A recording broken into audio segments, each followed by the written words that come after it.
பாலிவுட் நடிகர் ஷாருக் கானுக்கு கொலை மிரட்டல் விடுத்த சத்தீஸ்கர் வழக்கறிஞர் கைதானார். இந்தி திரையுலகின் முன்னணி நடிகரான ஷாருக் கான் அவரது ரசிகர்களால் கிங் கான் என அழைக்கப்படுகிறார். பதான் மற்றும் ஜவான் ஆகிய 2 படங்களின் வெற்றிக்கு பிறகு அவருக்கு மேலும் மவுசு கூடி உள்ளது.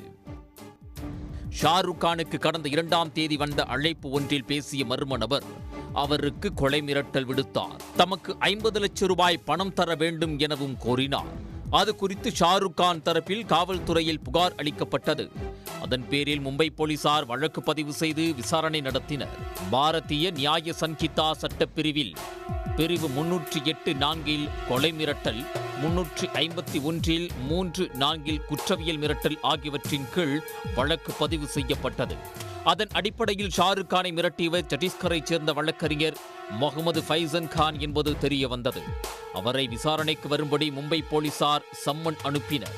அதற்கு தவறியதால் அவரை இன்று கைது செய்தனர். கடந்த வாரம் தமது செல்போன் திருடப்பட்டதாகவும் அதை பயன்படுத்தி வேறு யாரேனும் மிரட்டல் விடுத்திருக்கலாம் என வழக்கறிஞர் கூறினார். அவரது விளக்கம் ஏற்கப்படவில்லை. ஷாருக் கானுக்கு மிரட்டல் வந்ததை அடுத்து மும்பை காவல்துறை அவரது பாதுகாப்பை அதிகரித்தது. அவருக்கு Y+ பாதுகாப்பு வழங்கப்பட்டுள்ளது. இதற்கு முன்பு ஷாருக் கான் பாதுகாப்புக்கு 2 ஆயுதம் தாங்கி வீரர்களே இருந்தனர். தற்போது அது 6ஆக அதிகரிக்கப்பட்டுள்ளது. ஷாருக் கானின் சக நடிகரான சல்மான் கானுக்கு பிரபலதாதா லாரன்ஸ் பிஷ்னோய் கும்பலிடம் இருந்து தொடர்ச்சியாக மிரட்டல்கள் வந்து கொண்டுள்ளன.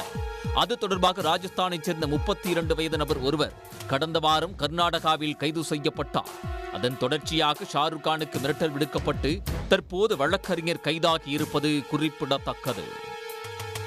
உடனுக்குடன் செய்திகளை தெரிந்து கொள்ள சன் நியூஸ் பெல் ஐகானை கிளிக் பண்ணுங்க.